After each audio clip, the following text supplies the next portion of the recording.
Hi friends, good morning. എല്ലാവർക്കും പുതിയൊരു വീഡിയോയിലേക്ക് സ്വാഗതം. ഇത് രാവിലത്തെ അടുക്കളപ്പണികളൊന്നും ഞാൻ എടുത്തിട്ടില്ല കേട്ടോ. എല്ലാം കാശി വിട്ടതിന് ശേഷമുള്ള വീഡിയോസ് എടുക്കാമെന്ന് കരുതിയാണ് ഇറങ്ങിയത്. എന്നുവെച്ചാൽ എഴുന്നേറ്റപ്പോൾ ഇച്ചിരി താമസിച്ചിട്ടുണ്ടായിരുന്നു. അലാറം അടിക്കുന്നതനുസരിച്ച് ശ്രീമോനും ഉണരുന്നുണ്ട്, എന്നെ എഴുന്നേക്കാൻ സമ്മതിക്കുന്നതേ ഇല്ല. അങ്ങനെ പിന്നെ ഞാൻ എഴുന്നേറ്റ് കുളിയെല്ലാം കഴിഞ്ഞ് വന്നപ്പോഴത്തേക്ക് ഒരു സമയമായി. പിന്നെ വേഗം നാണേ അവനെ കൊണ്ടുപോകാനുള്ളതെല്ലാം റെഡിയാക്കിയതും ഫുഡ് കഴിപ്പിച്ചതും റെഡിയാക്കിയതും മൊത്തം. അപ്പോൾ പിന്നെ അത് കഴിഞ്ഞ് അങ്ങോട്ട് ഞാൻ വ്ളോഗ് സ്റ്റാർട്ട് ചെയ്യാമെന്ന് കരുതി. അല്ലെന്നുണ്ടെങ്കിൽ വീഡിയോ എടുത്തോണ്ട് എൻ്റെ സമയം ഇനിയും പോവും. അവന് കറക്റ്റ് സമയത്ത് പോകാൻ പറ്റത്തില്ല, പിന്നെ ഏട്ടൻ കൊണ്ടുവേണ്ടി വരും കേട്ടോ. അങ്ങനെ റെഡിയാക്കി വെളിയിൽ നിർത്തി കഴിഞ്ഞപ്പോഴത്തേക്ക് അച്ഛനും മക്കളും കൂടെ പണി തുടങ്ങിയിട്ടുണ്ട്. ശ്രീമോനും കാശി ഏട്ടനും കൂടെ ആയിരുന്നു ആദ്യം ബോൾ കളിച്ചുകൊണ്ട് നിന്നത്. ഞാനപ്പോൾ വീഡിയോ എടുത്തുകൊണ്ട് ഇറങ്ങിയപ്പോഴത്തേക്ക് ഏട്ടൻ വെള്ളം ഒഴിക്കാനായിട്ട് അങ്ങ് ഇറങ്ങി. അപ്പോൾ വെള്ളമൊഴിപ്പ് അങ്ങ് കൂടി എല്ലാവർക്കും. അപ്പോൾ ശ്രീമോന് ബോൾ കളിക്കേണ്ട, ശ്രീമോനും വെള്ളം ഒഴിച്ചാൽ മതി. ചെടി ഇളകി പോയി വീഴുന്ന പോലെ തന്നെയാണ് ശ്രീമോൻ വെള്ളം ഒഴിച്ചുകൊണ്ട് നിൽക്കുന്നത്. അപ്പോൾ കാശിക്ക് ഒഴിക്കണം. ലാസ്റ്റ് അവനെ വഴക്കുണ്ടാക്കാതെ കാശിക്ക് ഒരു സമാധാനവും വരത്തില്ല. അങ്ങനെ അവൻ്റെ കയ്യിൽ നിന്ന് മഗ് പിടിച്ച് വലിക്കുകയോ എടുക്കുകയോ ഒക്കെ ചെയ്യുകയോ പിന്നെ അവനെ കരയിച്ചുകൊണ്ടാണ് ഈ വെള്ളം ഒഴിക്കുന്നത്. അപ്പോൾ അവനോട് ഇന്ന് കരയുക, അത് വേണമെന്നും പറഞ്ഞിട്ട്. അങ്ങനെ പിന്നെ കുറച്ച് സമയം കാശി ഒഴിച്ചിട്ട് പിന്നെ അങ്ങ് ശ്രീമോൻ്റെ കൊടുത്തിട്ടുണ്ടായിരുന്നു. ഈ സമയം ഫുള്ള് ഞാനിങ്ങനെ വീഡിയോ എടുത്തുകൊണ്ട് ഇങ്ങനെ നടക്കുമായിരുന്നു. നമ്മളല്ലെങ്കിലും ഇച്ചിരി ലേറ്റായിട്ട് തോന്നിക്കഴിഞ്ഞാൽ നമ്മൾ വേഗം ജോലികൾ ചെയ്യുമല്ലോ. ചെയ്ത് കഴിയുമ്പോൾ അന്ന് വാൻ താമസിച്ചേ വരത്തുള്ളൂ. അല്ലെന്നുണ്ടെങ്കിൽ നേരത്തെ വരും. നമ്മൾ റെഡി ആയിട്ടില്ലെന്നുണ്ടെങ്കിൽ നേരത്തെ വരും. എന്തൊരു ധൃതിയിലാണ് ഞാൻ ജോലികളെല്ലാം ഒതുക്കിയെന്നറിയാമോ. അപ്പോൾ കുറച്ച് സമയം ഉള്ളതുകൊണ്ട് ഞാൻ കരുതിയെങ്കിൽ മിറ്റവും അങ്ങ് തൂത്തേക്കാം. അവൻ പോകുന്നിടം വരെ ചുമ്മാ നിൽക്കണ്ടല്ലോ എന്നും കരുതി ഞാൻ മീറ്റം തൂക്കുവാണ്. ഞാൻ എന്തായാലും മീറ്റം തൂത്തുകൊണ്ട് നിന്നപ്പോൾ തന്നെ ശ്രീമോൻ്റെ വണ്ടി വന്നിട്ടുണ്ടായിരുന്നു. ശ്രീമോൻ്റെ അല്ല, കാശിയുടെ. ഇതിപ്പോൾ എൻ്റെ എല്ലാ വീഡിയോയിലും പതിവാണല്ലോ ഈ കാശി ശ്രീമോൻ തെറ്റിപ്പോകുന്നത്. അപ്പോഴത്തേക്ക് വാനിൻ്റെ സൗണ്ട് കേട്ടപ്പോഴേ കാശി ബാഗും ഒക്കെ എടുത്തിട്ടു. വെള്ളം ഒഴിക്കുന്നതിൻ്റെ ആഹ്ലാദത്ത് നിൽക്കുന്നതുകൊണ്ട് ശ്രീമോൻ എന്തായാലും വാൻ വന്നപ്പോൾ ഇങ്ങോട്ട് വന്നില്ല കേട്ടോ. വാൻ വരുമ്പോഴത്തേക്ക് ചാടി വരുമെന്നുള്ള പേടിയിലാണ് ഞാൻ തിരിഞ്ഞു നോക്കുക. നമ്മൾ ചിലപ്പോൾ ശ്രദ്ധിക്കത്തില്ല. അപ്പോൾ പിന്നെ കാശിയെ ഞാൻ വണ്ടി കയറ്റി വിട്ടു. അപ്പോഴത്തേക്ക് പുറകിലിരുന്ന പിള്ളേർ ചോദിക്കുന്നുണ്ട്, അവൻ എന്ത് കൊടുക്കും അവിടെ, ഇന്നിങ്ങോട്ട് വന്നില്ലല്ലോ എന്ന്. ഞാൻ പറഞ്ഞു, ഉത്തരവാദിത്തമുള്ള കൊച്ചായതുകൊണ്ട് വെള്ളം ഒഴിക്കുക ചെടിക്കെന്ന് പറഞ്ഞു. അപ്പോൾ അതൊക്കെയാണ് ഞാൻ പറയുന്നത്. അത് കഴിഞ്ഞ് ഞാനും ശ്രീമോൻ്റെ കൂടെ കുറച്ച് സമയം പുറത്ത് നിന്നു. പിന്നെ കുറച്ച് എനിക്ക് തൂത്ത് ബാക്കി മാറ്റാനും കോരി ഇടാനും കത്തിക്കാനും ഒക്കെ ഉണ്ടായിരുന്നു. അങ്ങനെ ഞങ്ങൾ അതെല്ലാം കഴിഞ്ഞ് നേരെ ഇങ്ങനെ അകത്തോട്ടിങ്ങ് കയറുവാണ്. അടുത്ത ഇനി ഏട്ടന് വേണമല്ലോ, അപ്പോൾ ഏട്ടന് ഫുഡ് കഴിക്കാനൊക്കെ കൊടുക്കണം. ദോശ കാശിക്ക് മാത്രമേ ഞാൻ ചുട്ടുള്ളായിരുന്നു. ഇനി ഒരു ദോശയും കൂടെ കണ്ട് ചൂടണമെന്ന് തോന്നുന്നു കേട്ടോ. അങ്ങനെ ഞാൻ പിന്നെ ശ്രീമോനെ കൊണ്ട് ഇങ്ങനെ അകത്ത് കയറി. ഞാൻ ശ്രീമോനെ അകത്ത് നിന്ന് TV ഇട്ട് കൊടുത്തിട്ട് ഞാൻ പോകുന്നതിൻ്റെ പുറകെ അവൻ വെളിയിലിറങ്ങി കാശിയുടെ ചെരുപ്പ് ഇട്ടുകൊണ്ട് നിൽക്കുവാണ്. അവൻ 6 ചെരുപ്പ് കണ്ടാലും വേണം, അവനത് കറക്റ്റായിട്ട് ഇടുകയും ചെയ്യും, അത് ഇട്ടുകൊണ്ട് നടക്കുകയും ചെയ്യും. നമുക്ക് പേടി അവൻ ഇട്ടുകൊണ്ട് നടക്കുമ്പോൾ വീഴുമോ എന്നുള്ളത്. അവൻ ഒരു കൂസലും ഇല്ലാതാണ് അവൻ ആ ചെരുപ്പ് ഇട്ടുകൊണ്ട് നടക്കുന്നത്. അപ്പോൾ ഇപ്പം ഞാൻ ഈ വീഡിയോ എടുക്കുമ്പോഴൊക്കെ നല്ലതായിട്ടൊന്ന് ചിരിക്കുകയും ഹായ് പറയുകയൊക്കെ ചെയ്യും കേട്ടോ. അവൻ അറിയാം ക്യാമറ ഓൺ ആക്കുമ്പോഴേ നമുക്ക് TV കാണുന്നത് കൊണ്ടേ. അങ്ങനെ പിന്നെ ഞാൻ നേരെ അവനെ കുളിപ്പിച്ചിട്ട് ബാക്കി ജോലി ഒതുക്കാമെന്ന് കരുതി. അങ്ങനെ അവനെ കൊണ്ട് കുളിപ്പിക്കാൻ പോയിട്ട് വരുന്ന രംഗമാണ് കേട്ടോ. കുളിയെല്ലാം കഴിഞ്ഞ് നമ്മൾ പുറത്ത് വരുവാണ്. അപ്പം ഏട്ടൻ അവിടെ ഇരിപ്പുണ്ട്. അതാണ് ശ്രീമോൻ അത് പിടിക്കാനും എടുക്കാനും വരുന്നത്. അങ്ങനെ ഞാൻ ഏട്ടൻ്റെ അടുത്തോട്ട് ശ്രീമോനെ കൊടുത്തിട്ട് കഴിക്കാനെടുക്കാൻ വന്നേ. അപ്പോൾ ദോശ ചൂടണം, സാമ്പാർ ഇങ്ങെടുത്ത് മാറ്റി വെക്കുവാണ്. ഭയങ്കര ചൂടല്ലേ, അപ്പോൾ ഇച്ചിരി തണുക്കട്ടെന്നും കരുതി ഞാനൊരു പാത്രത്തിലോട്ട് ഒഴിച്ച് വെച്ചിട്ട് ദോശ ഇടുവാണ്. ഒരു പുളിസയും കൂടെ അടിക്കാമെന്ന് കരുതി. ഇവർക്കെല്ലാവർക്കും ദോശയും സാമ്പാറും അല്ലെങ്കിൽ ഇഡലി സാമ്പാർ, അതിൻ്റെ കൂടെ ഒരു ഓംപ്ലേറ്റൊക്കെ മസ്റ്റ്. ഇനിയിപ്പോൾ സവാള എരിയാനൊന്നും എനിക്ക് സമയമില്ലാത്തതുകൊണ്ട് ഞാൻ ഒരു പുളിസയും കൂടെ അടിച്ചാൽ കൊടുക്കാമെന്ന് കേട്ടോ. അങ്ങനെ തന്നെ ദോശ ഇടാൻ നിൽക്കുവാണേ. അപ്പോൾ ശ്രീമോൻ അമ്മയെന്ന് കിടന്ന് വിളിക്കുന്നുണ്ട്. ഏട്ടൻ്റെ അടുത്തായാലും അങ്ങനെ നിൽക്കത്തില്ല. അവന് ഉറക്കം വന്നു കഴിഞ്ഞാൽ പിന്നെ അവൻ ആരുടെ അടുത്ത് നിൽക്കത്തില്ല. അവന് ഉറക്കവും വരുന്നുണ്ട്, അവന് ഞാൻ അവിടെ ചെന്ന് ഇരിക്കുകയും വേണം. ചുമ്മാതാട്ടോ കുറച്ച് സമയം പാൽ കുടിച്ചിട്ട് അവൻ തന്നെ അങ്ങ് ഇറങ്ങിപ്പോവും, എന്നിട്ട് കളിക്കാൻ പോകുന്നതാണ്. അപ്പം ഇന്നിപ്പോൾ എന്നെ വിളിച്ചുകൊണ്ടിരിക്കുമോ. ഞാനപ്പോൾ ഒരു ദോശയല്ല ഉള്ളത്, വേഗം ചുട്ടിട്ട് വരാനായിട്ട് അത്രയും സമയം ഒന്ന് അവനെ മാനേജ് ചെയ്യുന്നത് ഞാൻ പറയുന്നുണ്ട് ഇടയ്ക്ക് നിന്നുകൊണ്ട്. അതാണ് അങ്ങോട്ടൊന്ന് പോയി നോക്കുന്നത്, അവിടെ എന്തായെന്ന് അറിയണമല്ലോ. അല്ലെന്നുണ്ടെങ്കിൽ അവൻ ഇരിക്കാൻ വേണ്ടി ഏട്ടൻ അവിടെ ഇരിക്കുന്ന എന്തെങ്കിലും ഒരു സാധനം എടുത്ത് അവൻ്റെ കൈ കൊടുക്കും. ഞാൻ ചെല്ലുമ്പോഴത്തേക്ക് അത് മൊത്തം അവിടെ തല്ലി പൊട്ടിച്ചിട്ടേക്കും ചെയ്യും. പിന്നെ എനിക്ക് ഇരട്ടി പണി. ഞാൻ ഇത്രയും വേഗം ജോലികൾ ഒതുക്കാൻ നോക്കുന്ന ഉടനെ ഞാൻ ജോലി കഴിഞ്ഞ് ചെല്ലുമ്പോഴത്തേക്ക് അച്ഛനും മക്കളും കൂടെ എനിക്ക് ഇരട്ടി പണി ഉണ്ടാക്കി വെക്കാറുണ്ട് കേട്ടോ. പല ദിവസങ്ങളിലും അങ്ങനെയൊക്കെ തന്നെയാണ്. അങ്ങനെ ഞാൻ പുളിസ ഉണ്ടാക്കുമായിരുന്നു. ഒഴിച്ച ഉടനെ ഇച്ചിരി എണ്ണയെ തേച്ചിട്ടുള്ളത്, അതുകൊണ്ടാണ് അങ്ങോട്ടും ഇങ്ങോട്ടും എല്ലാം അങ്ങ് പോയത്. ഞാൻ അതിനെല്ലാം ഒരു സ്ഥലത്തോട്ട് അങ്ങ് യോജിപ്പിച്ച് വെച്ചു. ഇങ്ങനെ നിവർന്ന് കിടക്കുന്നത് എനിക്കിഷ്ടമല്ല, അതുകൊണ്ടാണ് ഞാൻ അങ്ങനെ ചെയ്യുന്നത്. എന്നിട്ട് ഉപ്പ് ഇട്ടിട്ടുണ്ട്. എൻ്റെ വിചാരം എനിക്കിഷ്ടമുള്ള പോലെയാണ് എല്ലാവർക്കും ഇഷ്ടമെന്ന് കരുതിയാണ് ഞാൻ ചെയ്യുന്നത്. പക്ഷേ ഞാൻ ചെയ്യുന്ന എല്ലാം ഒന്നും എൻ്റെ രീതികൾ ഏട്ടനും ഇഷ്ടപ്പെടാറില്ല, ഏട്ടൻ്റെ രീതികൾ എനിക്കും ഇഷ്ടപ്പെടാറില്ല കേട്ടോ. എന്നുവെച്ചാൽ ഇവിടെ മീൻ കൂടുതൽ അല്ലെങ്കിൽ മുട്ട അവർക്കൊക്കെ 1 സൈഡൊക്കെ മതി മൊരിയുന്നതൊക്കെ. എനിക്കതൊന്നും പറ്റത്തില്ല. അപ്പം ഞാൻ എൻ്റേതായ രീതിയിൽ ഉണ്ടാക്കി കഴിക്കും, ഏട്ടൻ്റേതായ രീതിയിൽ ഉണ്ടാക്കി കൊടുക്കുകയും ചെയ്യും കേട്ടോ. ഒരു ദിവസം തന്നെ എത്ര രീതിയിലുള്ള പാചകം ഇവിടെ നടക്കുന്നത് അറിയാമോ.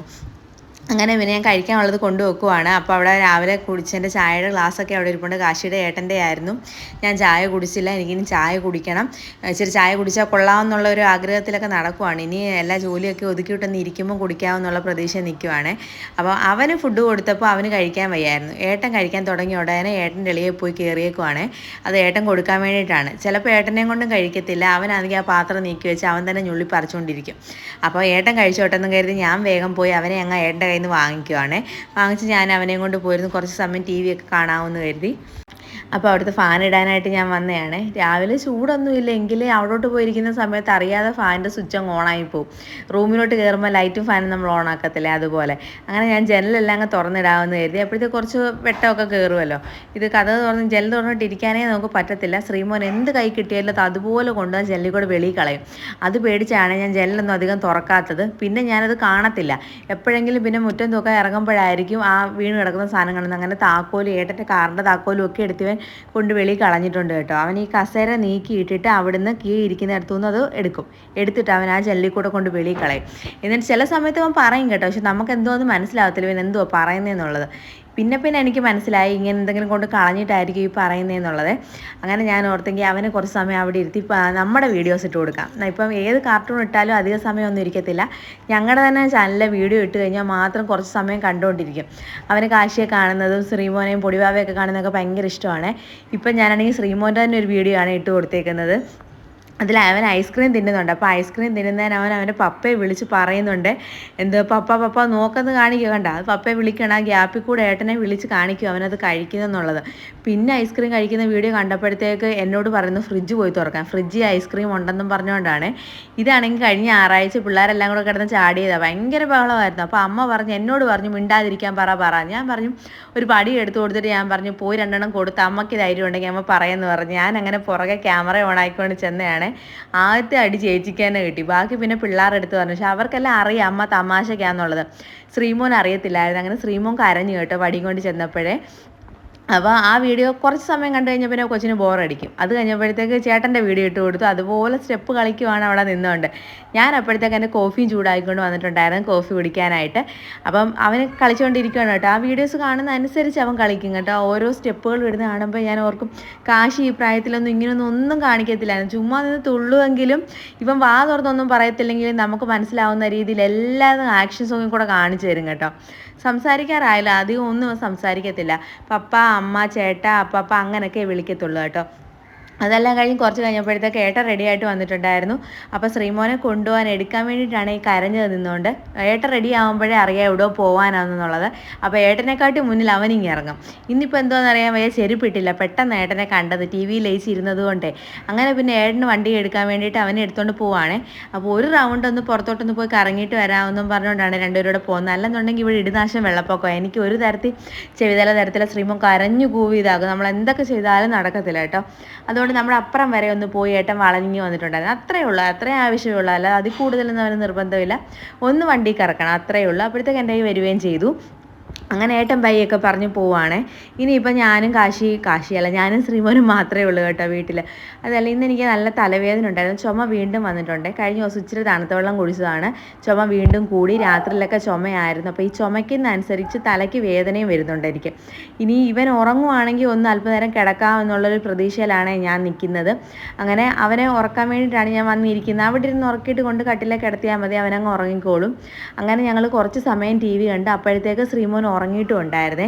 അപ്പോൾ എൻ്റെ പേഴ്സ് അവിടെ ഇരുന്നതാണ്. ഞാൻ അതെടുത്തോണ്ടങ്ങ് വെക്കും. അല്ലെന്നുണ്ടെങ്കിൽ അതിനകത്തുള്ള പൈസയും പേപ്പറും എല്ലാം എടുത്ത് അവൻ വെളിയിൽ കളയും. അങ്ങനെ അവനെ ഉറക്കി ഞാൻ കിടന്നങ്ങ് ഉറങ്ങിയിട്ടും ഉണ്ടായിരുന്നു കേട്ടോ. അത് കഴിഞ്ഞപ്പോഴത്തേക്ക് തലവേദന കാരണം എനിക്ക് പൊങ്ങാൻ വയ്യായിരുന്നു. ഈ 2 വട്ടം ഛർദ്ദിക്കുകയും കൂടെ ഒക്കെ ചെയ്തപ്പോഴത്തേക്ക് ഏട്ടനും പേടിയായി. അങ്ങനെ കൈയോടെ ഹോസ്പിറ്റലിൽ പോകാൻ വേണ്ടി ഞങ്ങൾ ഇറങ്ങുവാണേ. അപ്പം ഞാൻ പോകണ്ടെന്ന് പറഞ്ഞു. എങ്കിലും ഏട്ടൻ പറഞ്ഞത് വെച്ചുകൊണ്ടിരുന്നിട്ട് കാര്യമില്ല. ഈ 2 മാസം കൊണ്ട് എനിക്കിങ്ങനെ ചുമ മാറാതെ നിൽക്കുന്നു. അതെൻ്റെ അഹങ്കാരം കൊണ്ട് തന്നെയാണ് കേട്ടോ. കഴിഞ്ഞ ദിവസം ഞാനൊരു വെള്ളം കുടിച്ചായിരുന്നു. അത് ഇച്ചിരി തണുപ്പ് വേണോ വേണ്ടെന്ന് വെച്ചപ്പോൾ ഇച്ചിരി ഇട്ടോളാൻ പറഞ്ഞു. പക്ഷെ നല്ല തണുപ്പുണ്ടായിരുന്നു. ഞാൻ കുടിച്ചു. ആ ക്ഷീണം കൊണ്ട് ഞാനങ്ങ് കുടിച്ചതാണ്. അതെനിക്ക് തൊണ്ടയ്ക്ക് പണി തന്നത് തന്നെയാണ് കേട്ടോ. അങ്ങനെ ഞങ്ങൾ നേരെ ബെൻസേറിലെത്തി. ഞാൻ പറഞ്ഞു മഹാലക്ഷ്മി പോകണ്ട, ബെൻസേറിൽ പോയാൽ മതി എന്ന് പറഞ്ഞാണ് മഹാലക്ഷ്മിയിൽ നിന്ന് പോകാതെ നമ്മൾ ബെൻസേറിലോട്ട് പോകുന്നത്. അവിടെ ചെന്ന് എന്തായാലും കാഷ്വാലിറ്റി കാണിക്കാനാണ് പോകുന്നത്. അവിടെ ചെന്ന് BP ഒക്കെ ചെക്ക് ചെയ്തു. കുഴപ്പമൊന്നുമില്ല, നോർമലാന്ന് പറഞ്ഞു. ചെറിയ രീതിയിൽ പനിയുണ്ടെന്ന് പറഞ്ഞു. പക്ഷേ എന്നോട് പനിയുണ്ടോ എന്ന് ചോദിച്ചാൽ ഞാൻ പറഞ്ഞു എനിക്ക് പനിയൊന്നുമില്ല, ചുമ മാത്രമേ ഉള്ളൂ എന്ന് പറഞ്ഞു. ടെമ്പറേച്ചർ നോക്കിയപ്പം പനി ചെറുതായിട്ടുണ്ടെന്ന് പറഞ്ഞു. അങ്ങനെ പിന്നെ നമ്മൾ ഡോക്ടറെ കാണുവാണേ. അപ്പോൾ ഡോക്ടർ പറഞ്ഞു തണുത്ത വെള്ളം അങ്ങ് ഒഴിവാക്കിയാൽ മതി, ഒരു കുഴപ്പമില്ല, ഒരു ഇഞ്ചക്ഷൻ എടുക്കാം, പിന്നെ 3 ദിവസം ഗുളിക തന്നിട്ടുണ്ട്, അത് കഴിച്ച് കുറവില്ലെന്നുണ്ടെങ്കിൽ ഫിസിഷ്യനെ ഒന്ന് കാണണമെന്ന് പറഞ്ഞിട്ടുണ്ട്. ഈ ചുമ മാറാതെ നിൽക്കുന്നതുകൊണ്ടാണ്. അങ്ങനെ പിന്നെ ഒരു ഇഞ്ചക്ഷനും ഒക്കെ എടുത്തിട്ട് നമ്മൾ നേരെ പുറത്തോട്ട് ഇറങ്ങുവാണ്. ഇഞ്ചക്ഷൻ എടുക്കുമ്പോൾ ചെറുതായിട്ട് ചൊറിച്ചിലൊക്കെ ഉണ്ടാവുമെന്ന് പറഞ്ഞു. അത് പേടിക്കരുതെന്നൊക്കെ പറഞ്ഞിട്ടുണ്ടായിരുന്നു. അത് കുറച്ച് സമയത്തേക്കേ ഉള്ളായിരുന്നു കേട്ടോ. അത് കഴിഞ്ഞപ്പോൾ അത് മാറിയതിന് ശേഷം അവരെന്നെ പുറത്തോട്ട് വിട്ടു. അപ്പം ഈ മാതാവിനെ വെച്ചേക്കുന്നതിൻ്റെ താഴെ മീനുണ്ടെന്നും പറഞ്ഞുകൊണ്ടാണ് അച്ഛനും മക്കളും കൂടെ ഓടി അങ്ങോട്ട് പോയത്. അപ്പോൾ കഴിഞ്ഞ വട്ടം എന്തിനോ ഇവിടെ വന്നപ്പോൾ കണ്ടിട്ടുണ്ടായിരുന്നു. ഞാൻ ഇന്ന് വരെ കണ്ടിട്ടില്ല ഇതിൻ്റെ അടിയിൽ മീനുണ്ടെന്നുള്ളത്.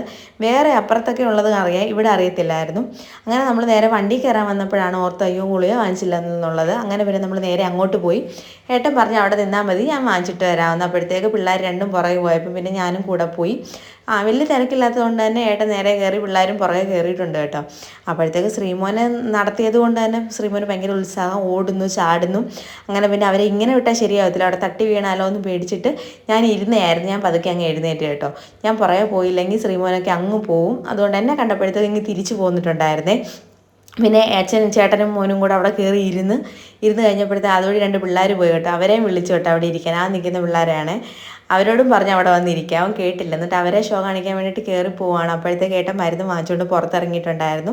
അങ്ങനെ നമ്മൾ ഒരു ഗുളികയേ ഉള്ളൂ രാത്രി മാത്രം കഴിക്കാൻ. അത് 3 ദിവസം കഴിക്കാൻ പറഞ്ഞിട്ടുണ്ട്. അത് വാങ്ങിച്ചുകൊണ്ട് നേരെ നമ്മൾ വണ്ടിയിലോട്ട് കയറുവാണേ. കയറി ഉടനെ തന്നെ ചോദിച്ചു ഇനി അങ്ങോട്ട് പോകണമെന്ന് ചോദിച്ചു. എനിക്ക് വയ്യാത്തത് കൊണ്ട് തന്നെ എനിക്ക് വലിയ താല്പര്യമില്ലായിരുന്നു എങ്ങോട്ടും പോകാൻ.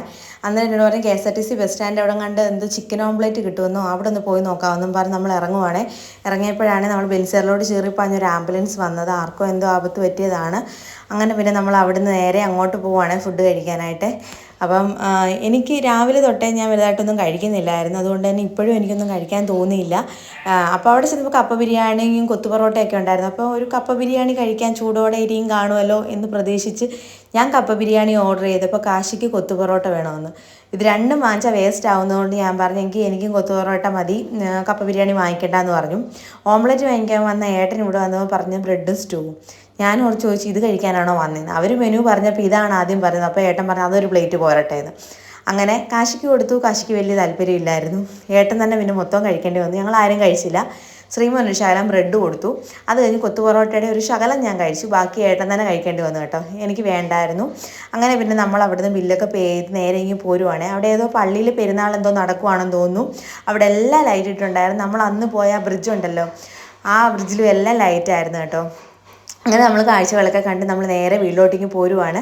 അപ്പോൾ പോകുന്ന വഴി കടയിൽ കയറി കാശിയെ കൊണ്ട് പാല് വാങ്ങിക്കാനായിട്ട് കയറ്റിയതാണ് കേട്ടോ. അപ്പോൾ ഞാൻ ഇറങ്ങിയില്ല. ഞാൻ പറഞ്ഞു മോൻ പോയി 2 പേർ പാലിങ്ങി വാങ്ങിച്ചിട്ട് വാന്ന് പറഞ്ഞു. അങ്ങനെ പാലൊക്കെ വാങ്ങിച്ചുകൊണ്ട് പോയി നേരെ നമ്മൾ വീട്ടിലോട്ടേക്ക് പോരുവാണേ. ഞാൻ വന്നു കഴിഞ്ഞ് ഒരു കോഫി ഇട്ട് കുടിച്ചു, അല്ലാതെ വേറെ ഒന്നും ഞാൻ കഴിച്ചില്ല. അങ്ങനെ കോഫിയൊക്കെ കുടിച്ചിട്ട് പിന്നെ കിടന്നങ്ങ് ഉറങ്ങുമായിരുന്നു. അപ്പോൾ ഇന്നത്തെ വീഡിയോ ഇത്രയൊക്കെ ഉള്ളൂ. വീഡിയോ ഇഷ്ടപ്പെട്ടെങ്കിൽ എല്ലാവരും സപ്പോർട്ട് ചെയ്യുക. ലൈക്ക്, ഷെയർ, സബ്സ്ക്രൈബ് ചെയ്തതിനെ സപ്പോർട്ട് ചെയ്യണം. അപ്പോൾ tata bye bye, see U.